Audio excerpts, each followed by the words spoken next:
On the Hockey IQ podcast today, we bring on Ben Barr. Ben is now the head coach of the Maine Black Bears NCAA D1 team.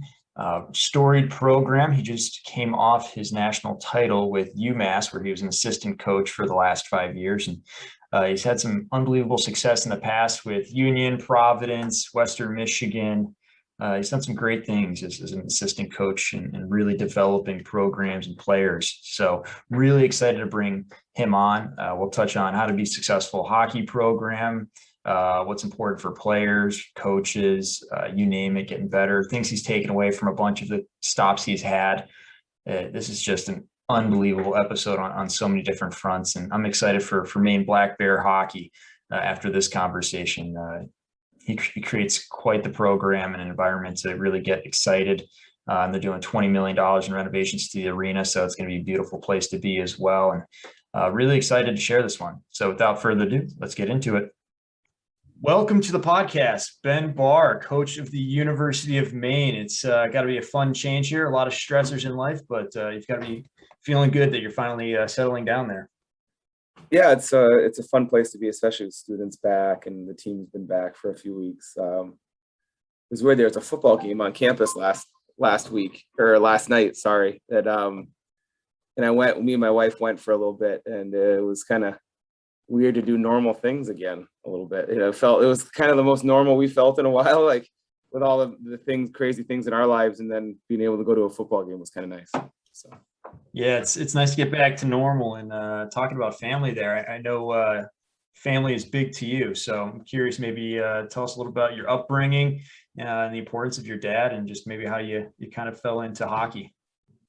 Yeah, I mean, well, I grew up in Duluth, and it was Minnesota's a great hockey state, as you know, and I grew up playing outside at Glen Avon Youth Hockey, which is outside. They had two outdoor rinks that were like within like a half block of my house. So back in the time, we would I wouldn't even get a ride to practice. I would just grab my stuff and walk down there. It was that close to my house. So that was how I grew up playing hockey. My dad played hockey in Cloquet, Minnesota growing up. And him and my mom both went to Minnesota Duluth. So it was just kind of a natural thing for, growing up in Minnesota. And then, my dad and my uncle, my dad's brother, both went to Shattuck when it was a military school back in the 70s. And that's how I ended up there. So that's, the hockey thing I was just in the right place at the right time with a lot of, being able to be around a lot of people that were super influential in the hockey world. And, I guess growing up in certain areas at certain times is kind of how these things work. I can't point to, I just besides blind luck and having my parents, my mom and my dad give me the opportunity to play. That's really all it was. And then just blind luck being around some great hockey people. Yeah, and Shattuck's not a bad place to be, but I'm curious how that was. They always got the military experience. I'm assuming you went after it decommissioned. Mm-hmm.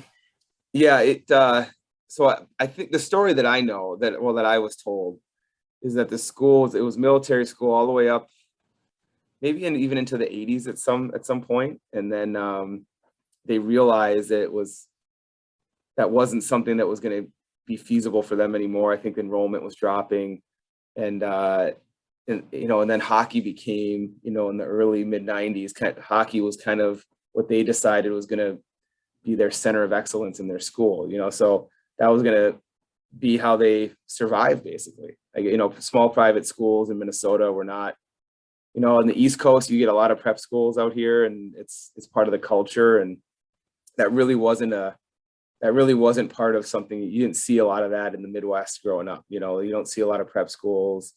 So I think the hockey thing, and they brought in some phenomenal people, and that was just kind of how they saved their school, actually, I think, from potentially going under. And like I said, I was just, and a friend of yours, Nick Petraglia, was another one. We were just there at the right time, like we got there when all these great hockey people were there, and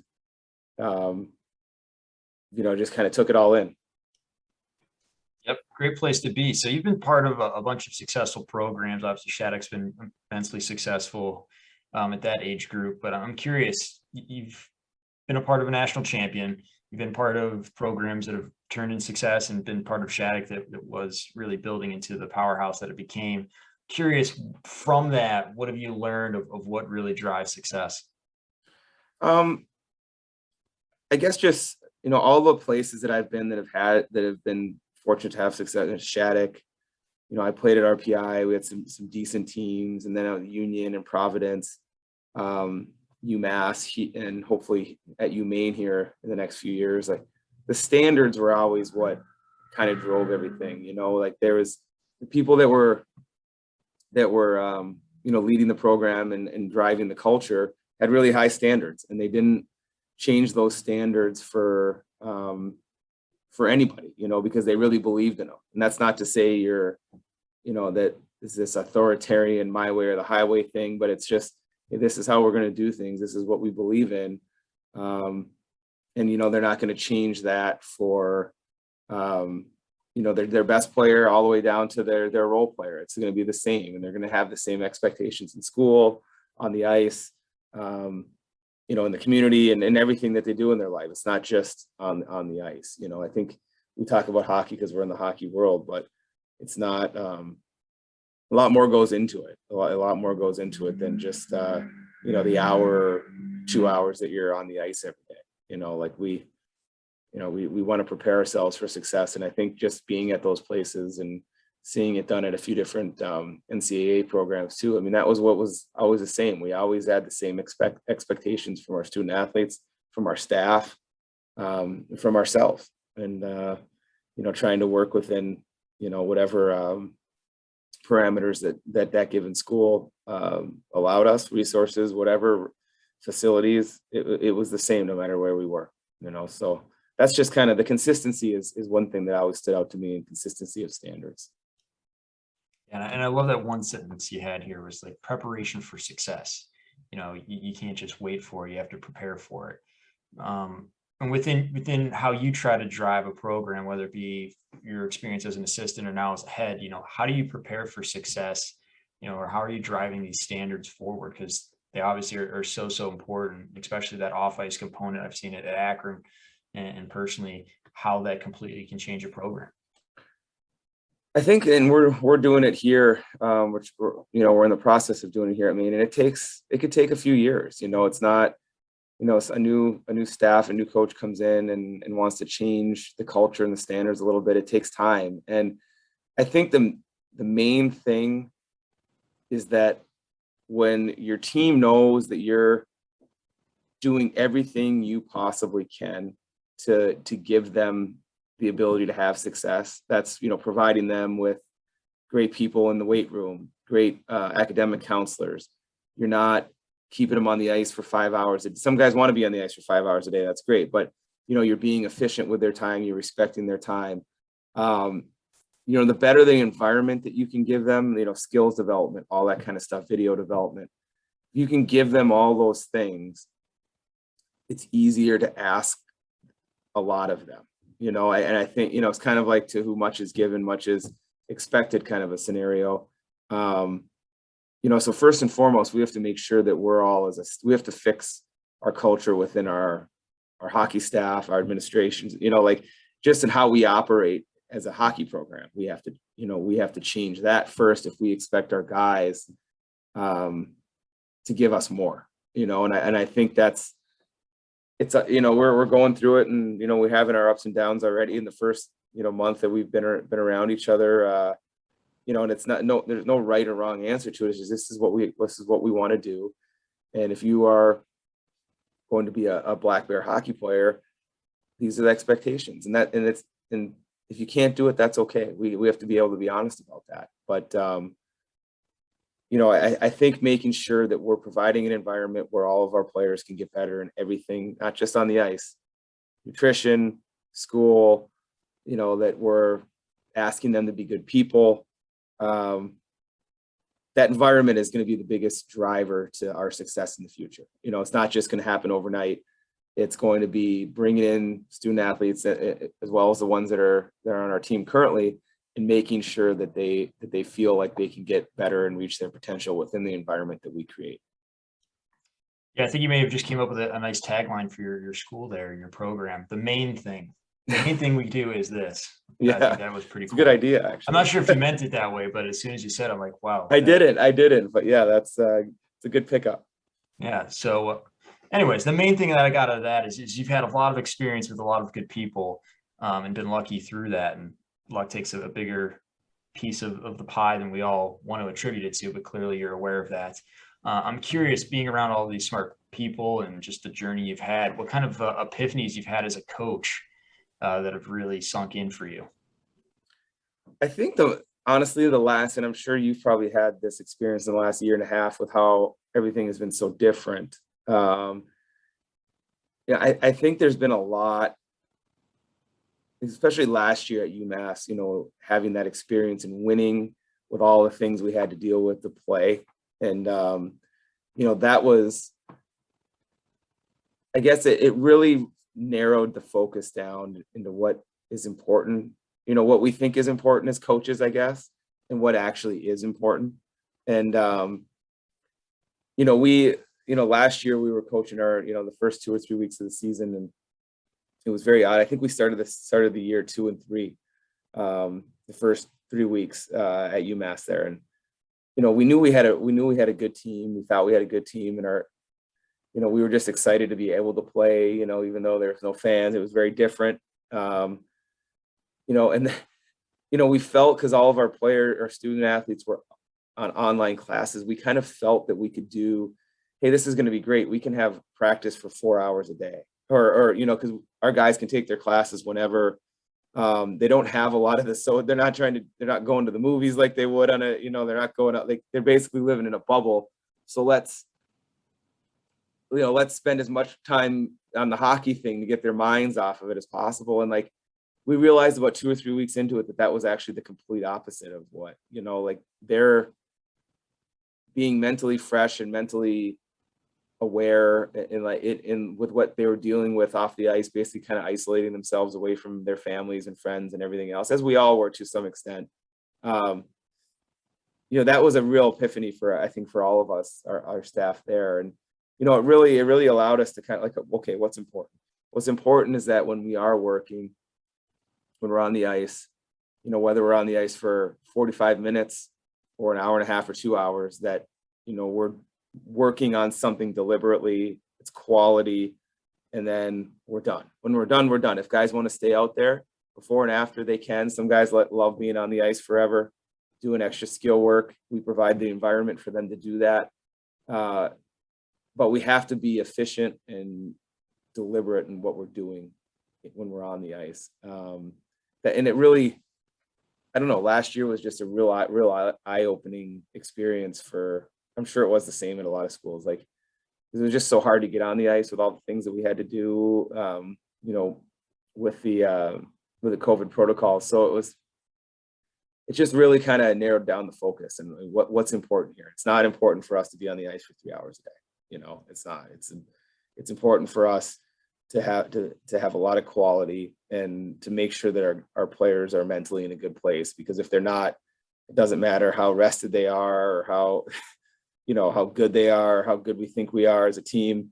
If they're not in a mentally good place, we're not going to perform well. And that was really an epiphany to me. I've been with some great coaches, like last few years with, Greg Carville and Jared DeMichael, and, with Andy Murray at Western before that, and Nate Lehman for a long time at Providence and Union. So there's an epiphany every time you're around a really good hockey coach. So I had many with those guys. Rick Bennett's another one who's at Union now, and Seth Appert at RPI, and Jim Montgomery is a good friend of mine. He was an assistant at RPI. So I've just been so fortunate to be around a lot of really, really good hockey minds. So, as the more you can take in from as many good hockey people, the better. And I've spent years with some of the best. So. Yeah, let's go some rapid fire here. So from all those guys that you just mentioned, maybe like one quick takeaway you take from each of those places or those coaches, or just something that's memorable that you're like, that's awesome. Yeah, so I mean, the last 5 years at UMass, the one thing about Carvey that I didn't really know him that well before I went there, and he's a very, very. I thought he was very creative. He really helped me see the game differently. With the puck, I guess offensively, he's very creative, and he lets our guys take calculated risks, and so that was really good for me to be around that. At Western Michigan before that with Andy, I knew Andy was my coach at Shattuck for a year. That's how I actually ended up at Western Michigan. He just resigned after, I think he was there for 10 years. So, he had a long NHL career. He's been everywhere. Just the importance of treating people the right way. He was the best at that. He really, really, not just on the ice, but just people around the program and the school and just people in general. He's phenomenal. Nate, who I started with as a, full-time coach at Union. So I always kind of, look at him as almost my mentor, because he was my first, boss as a coach. And I spent 6 years with him, 3 at Union and 3 at Providence. And, I don't know if there's many that are as detailed as him in the game, and that's why he's so successful. He'll probably be a guy that ends up being an NHL coach, I imagine, at some point down the road. I don't know if he has like a photographic memory, but he just he doesn't miss anything, and that's, during the game and practice, he's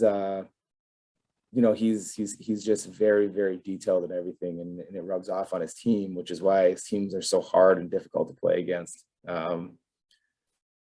So I mean, I could go on and on. I was at RPI. Seth Apper was a head coach and I was a volunteer, and Jim Montgomery was one of the assistants, and I got to share an office with Jim Montgomery, who went on to be, obviously an NHL head coach, who's actually one of the main reasons I'm sitting here in Maine, because he was a Maine alum. And so, I could go on and on. What was that? Pretty good Maine alumni as well, captain.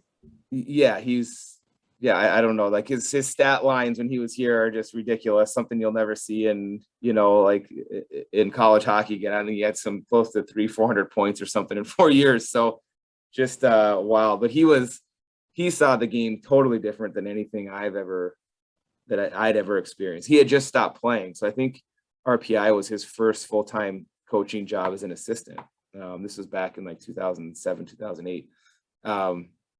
And then he kind of just he went from there to Dubuque to Denver to the NHL pretty quickly. But he was a very creative player, and I guess maybe I was more of a third, fourth line kind of energy guy when I played, and so he saw things offensively, kind of like Carvey at UMass. He saw things differently that I wouldn't have even considered doing. I'd just be dumping the puck in. He'd be like, "No, you should do this and make a play." So I learned a lot from guys like that, because it's not how I was wired to be as a player, because I wasn't very good to be. I was just okay, so. You still did all right. I feel like your background is much better than you give it credit for. Well, debatable. Anyways, that kind of leads into where we're going next, which is about your mantra about just getting better every day. And clearly you've done that, whether that be through knowledge or just working towards these things. For you, saying it's one thing, but actually being able to go do it, and the execution, is where the real secret sauce is. How do you try to go about instilling that, or even doing it yourself for your program? I don't think there's really a secret, method to doing that. I think the most important thing is that, if you're asking your players to be a certain way, and then you're not that way, that's really hard, so I think that, again, the most important thing is that for our staff and, my assistants, Jason Fortier, Alfie Michaud, and we have a new volunteer, Danny Perez, who was a player here, graduated a few years ago. We all have to work as hard as we expect our players to work, so if we're going to ask them, we're going to ask a player you need to work on your skating. Okay, well, we need somebody there to work on his skating with them, or a shot, or whatever it might be, his edge work. we need to provide an environment he can go and do that extra to whenever he wants, and then we're going to tape it, and then we'll work on a technique if it's, we need to, and if I don't know the answer to something, if I need to learn how to teach a cutback better or whatever, whatever the skill might be, I have to go out and figure that out, or find somebody that can help me learn that. I think when we get in the, I know if I get in a world where I think I know everything I'm ever going to know, I'm going to be in trouble, and so, I think just being open to doing all the things, and I can't do things on the ice physically like our players can anymore, and none of our staff can, but we better set an example work ethic wise that we expect our players to believe in. So like I just don't think that we can ask them to do things that we're not willing to do. If we're not putting in the time, they're not going to put in the time. So yeah, I mean, if we tape our practice, and if you had an issue with a practice or a rep that somebody had in a drill, we better be willing to go watch that rep and show them and talk it out. And if I was wrong, I'll admit I was wrong, but I think that's the easiest way to make sure that guys are getting better every day, that they feel like, I don't want to, not like everyone's watching them all the time, but they feel like everybody's there trying to help them get to the peak, and in the meantime, helping our program win games and hopefully win championships. Fascinating. So you guys are actually going back and watching practice reps as well as like game film? Well, I kind of think you have to, I think the way with technology and the way, like the world is these days, like, I think you have to have, if I'm going to have a problem with something somebody does, I better have evidence to make sure that I'm right about, or that, at least we can discuss something. And then if there's evidence that I'm wrong, I better be able to say I'm wrong too. Like none of us are perfect. And yeah, so I think we have to do those things. And especially if we're going to be out there barking at so-and-so to play faster or shoot the puck in stride, or, you messed up our forecheck or whatever. Like we have to be able to go back to it and say, hey, like, this is what we saw. I was right. You were right, and discuss it. I mean, that's really the only way, I think. Because if it becomes, if people harbor that coach doesn't know what he's talking, I don't think I was wrong there. We never get to the bottom of of that. I think that just kind of fosters that animosity, which can fester a little bit, and we're not trying to get to that. We're trying to get to a place where we can be honest with each other both ways, and that's our whole staff. So. Awesome. I really like that. So I'm assuming that environment probably isn't for every player. So how do you go out and find those type of kids that are to be correct for your program and to be a match for both of you? So I'm assuming you just don't want to go out and try to flip the roster on the new portal every year. Yeah, it's a really good question. I think I don't think that you necessarily find those players. I think a lot of times those players find you. Like if you're doing the things that you say you're going to do, and we found that at UMass the last couple of years. Like we and it happened at Union. The last year I was there with Nate, and I think they carried that on they were like in 2 of the next 3 Frozen Fours and won the national championship in 2014. And so like we found the right group of players. And then when you look back on it recruiting wise, it was also the easiest recruiting that you had, because your players, if your players in your program feel like they're getting better and feel like, man, like these guys really, really care, they, they're really working at it, they're helping us get better, our team's winning, then what happens is like your players and your program starts recruiting for itself, and obviously we can go out and watch, there's a huge recruiting part of what we're doing, and we watch games, and there's certain things that we like in players and whatever, but the right players usually find you when you're doing the things right, and it takes some time to get to that point. I don't believe that everyone's coming up to University of Maine right now and we're just picking and choosing out of the top players. That's not reality. But if we're doing the things that we want to do and we're doing them well over the course of the next year or two,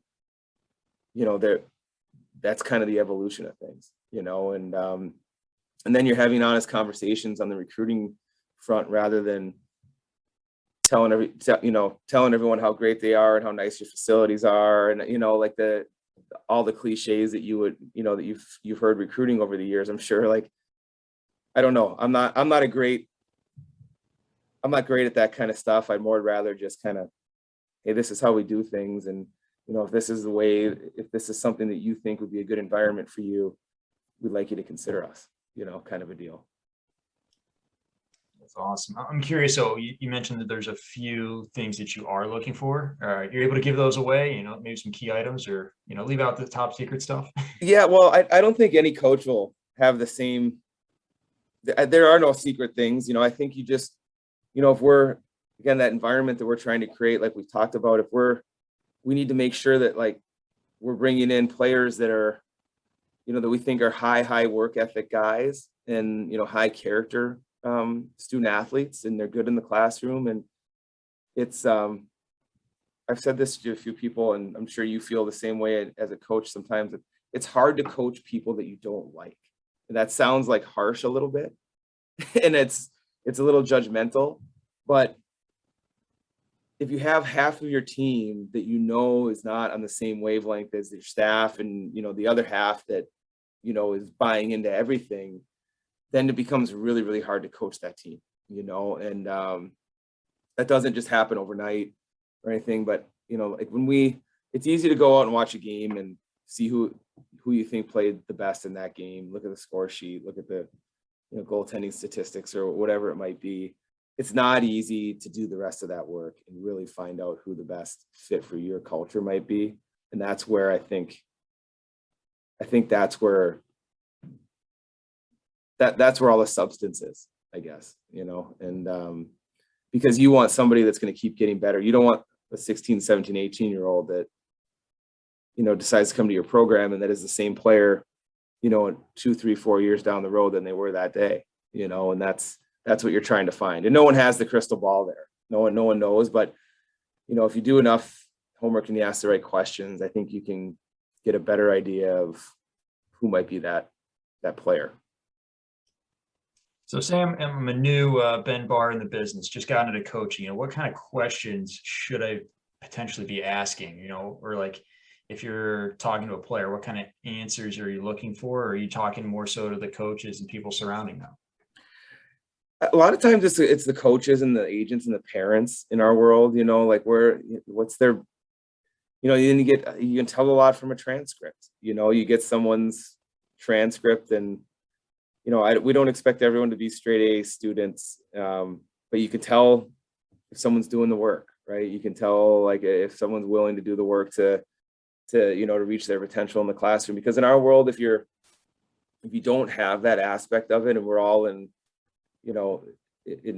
institutions with different majors and different expectations, but at the end of the day, it's very similar from one school to the next. And if you don't have student athletes that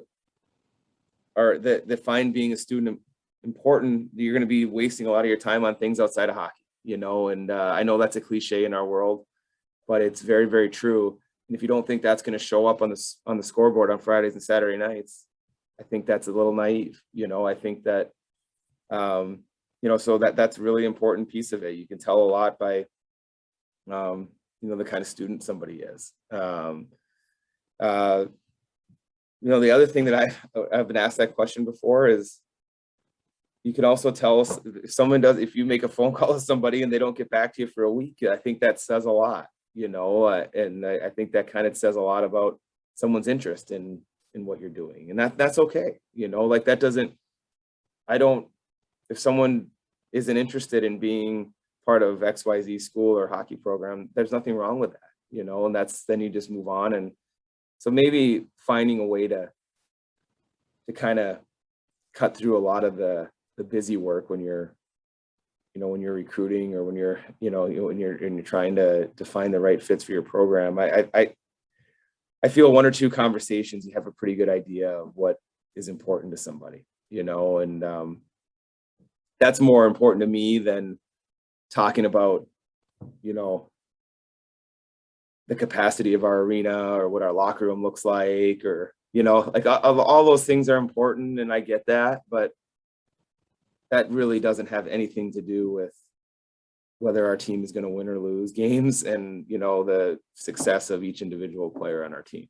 Like what controls that is that person is in the right environment that is conducive to them, and they're getting better every day.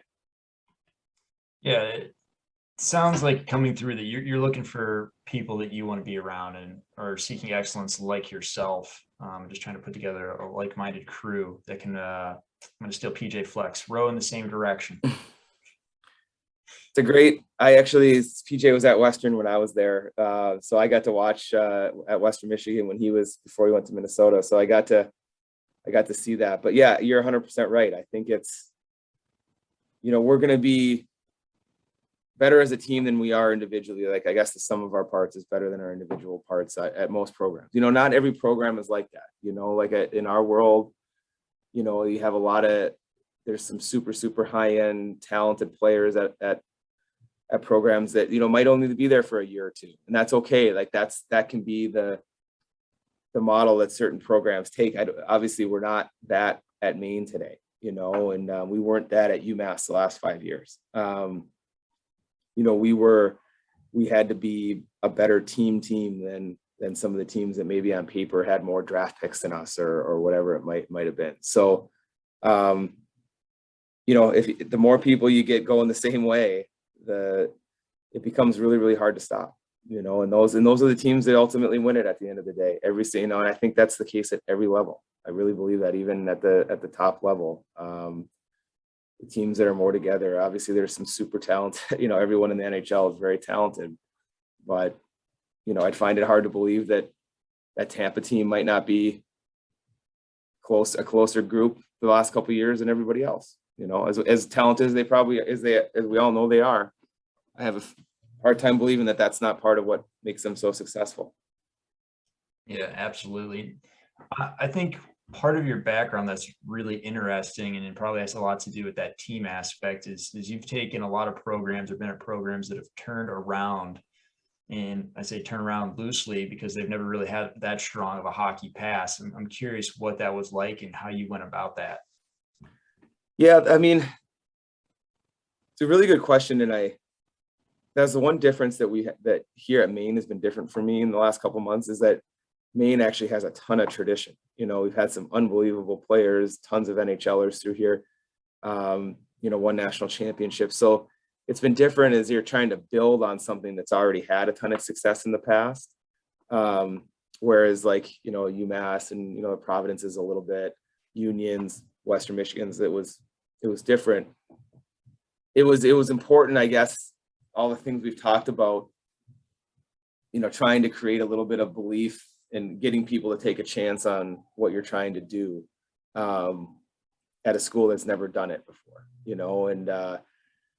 so I tell some people what happened at Union from I think it was like 2011 when they won their first ECAC championship, and they had like a run all the way through 2014 or 15 when they won the national championship. Like if it was like football or basketball or even maybe baseball, like I think they'd be making movies about that, because that was, you're at a D3 school, just Division I hockey and no scholarships, so like we had to be so committed to what we were doing and find 100% the right student athlete for that. And what they did, from 2011 to 15 or whatever is, I mean, that's amazing. I mean, the domination, and then to win a national championship and get the 2 Frozen Fours. I think they won 3 or 4 straight ECAC championships at a school with no history really and no scholarships. So that's, like really, really impressive. But I think it goes back to just not wavering from what your vision is, and then you do it once, and then, like you can kind of take what you learn there and bring it to the next stop. And, for Nate and I, that was at Providence. And then, then I kind of broke off and went to Western, and then UMass with a different staff. But it's been the same. This is what we're this is what we expect from our student athletes. These are the standards. When you've done it in the past, I guess after you do it once, I guess it gets not easier, but people will believe maybe you can do it again, and so it makes it a little easier when you have some, some history there, I guess. So I don't know. I know that's a long answer to your question. I just don't, you have to create that belief within your program and within your school too, because a lot of times it's the culture in the school, which sometimes drags things down if they don't believe that they can win, if they're just, hey, we're just happy being here, and just competing on a day-to-day basis. No, that we really, really believe we can win at the highest levels here. So you're trying to convince not only your players and your staff, but sometimes, the professors at the school and the people that have worked there for 20, 30 years. Like, you have to, in our world, if you don't have a little bit of buy-in from all those people, it just makes it harder and harder. Yeah, don't shoot yourself in the foot before you even get started. I had a friend who actually was a Green Beret, and we had another friend that was trying to become a MARSOC Raider. And it took him a few tries, and it wasn't until the Green Beret told him, like, you got to stop self-selecting here. Like, you got to at least give yourself a chance. So I feel like that's kind of like the same message there. Great point. Yeah. Great point. So you're right. 100%. Yeah, absolutely. And I'm curious. So now you're coming to a new place. You finally, you get the opportunity to use your vision a little bit, but like, this is fully finally like your vision. And that's key, but then you have to be able to communicate that vision to exactly what you talked about: recruits, current players, staff members, the school. How are you going about communicating your vision and getting it where you want it to be? Yeah, I think it's just, it's more educating everybody. To go back to the last question you asked, like, how do you create something out of, when it hasn't happened before, and then here it has happened before. So there's pros and cons to that, I'm finding. For me, the last time Maine won a national championship was 1999. So it's, we're 22 years ago. And a lot has changed in 22 years, and I think, a lot of the people that were part of, the program and the school and the community 22 years ago are still here. And, so you're trying to get to know as many people and know what the culture of the hockey program is or was, what the culture of the school is. And then if you think there's things that need to be changed, I think the communication part and making sure there's a reason why, hey, we have to do this differently, because X, for these reasons. There has to be a reason, not just because, okay, I'm a new coach and I say that what I say is the highway. That's not, no one really respects that mentality these days, in my opinion. So, you have to have a reason for changes you want to make. I think there's a lot of things that we can improve here in the next few years, and that doesn't mean that it was terrible before. I just I think that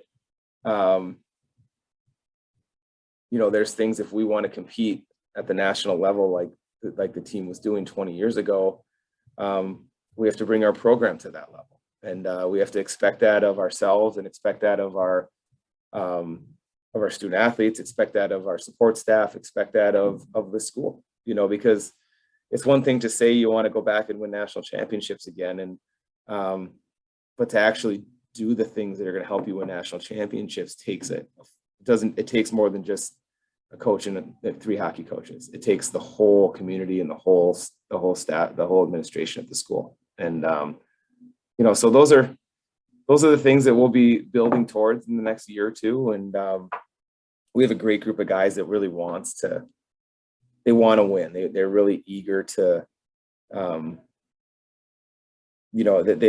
it's been so much fun the last week being on the ice with them for the first time and for the first few times. And then there's some that, but there's also some things that they don't know. Hey, this is how it works in a championship culture. This is what's expected in a championship culture. And I'm not saying that there wasn't a championship culture here before, but I do think, there's some things that are standards at all, top 10 schools in the NCAA that we have to make standard here. and there'll be some pushback, I'm sure, and there'll be some tough conversations, but that's okay. That's all part of the process, I guess. It seems like you're perfectly fine to have those conversations. It seems like you're very open, honest, and down to earth about how things are and how they're going to work. So, I'm assuming that's not going to be an ounce of it, a problem for you. No, It'll happen.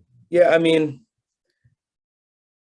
I failed a whole bunch in my life, and I tell our players, and I'll tell, like, I don't have all the answers, but I do know that there's some things that work, and they work not just in hockey. They probably work in any business, any team, any sport, and the team, and everyone talks about them, but the best of the best are the ones that can execute them every single day, and that's what kind of sets them apart. I think that's what sets apart the top programs in football, hockey, basketball, whatever sport in college, in NCAA athletics or pro athletics, are the ones that can do it over and over and over again.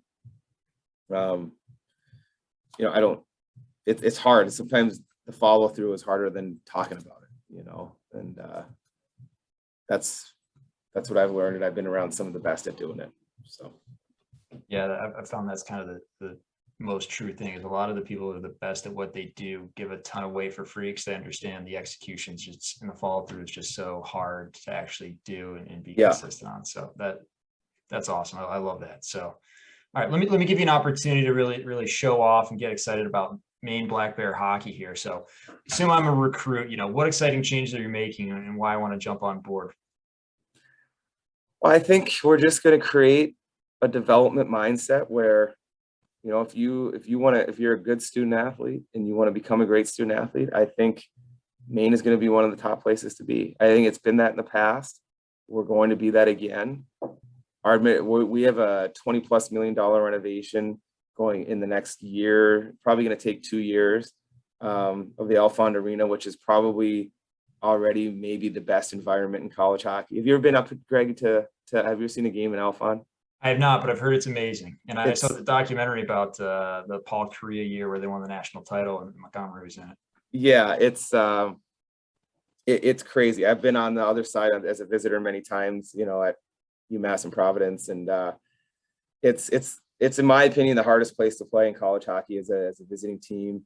So with the renovations that we're going to make here to the actual bowl, to the playing, to the inside of the arena, and then new weight room, locker room, offices, kitchen, lounge area, so all that stuff is going to be happening in the next couple of years. And that's, again, that is not the end all be all to the substance that we're providing, to our players on the ice, but it'll be really, really nice to have a state of the art facility, be able to play in Hockey East and be able to capture that, the community up here loves Black Bear hockey. The whole state loves Black Bear hockey. And, so to be able to kind of be part of the rise of that again is going to be a lot of fun. So that's my 2-minute recruiting speech to you, Greg. Beautiful. I love it. I can already see the excitement in your voice. I feel like you just got raised. It's fun. Yeah, I'm excited about it. I'm really excited about it. Awesome. Well, I'm sure it's going to be phenomenal. And whenever you come face the Buckeyes here in Columbus, I'm going to make sure I come out and see the game. Do you have the Buckeyes on the schedule the next 2 years? We don't the next 2 years, but we went out there, I think our second or third year at UMass. So it was 4 or 5 years ago. I went out, and what a great town, what a great arena, just a great college town all around. So it was a great experience. I would love to go again. So hopefully Coach Rawlik will, put us on the schedule someday. Yeah, that would be a bunch of fun. Love to have you guys in town. But no, I appreciate you coming on here. I'll give you 2 minutes if there's any messages you want to throw out there to anyone. Thank your dad, or talk to future Black Bear recruits, or just some messages for youth players and parents. No, I appreciate you having me, Greg, and I know we were introduced through a friend, Nick Petraglia, who was a Shattuck classmate of mine. So I thank him for giving my name to you, and it's just always fun to meet new people in the hockey world, and people like you. And I went on Topher Scott's podcast a couple of weeks back, and it's just the things you guys are doing is really cool, because it gives a lot of interesting voices to people that you might not hear from if you're not living in that area or whatever. So obviously you're a coach as well, and I wish you all the best this year. And yeah, anything that I can do for you to help you in the future, I'm happy to help. So Awesome. Thank you so much, Ben. You take care. you too. Thanks, Craig. Well, I hope you enjoyed that episode.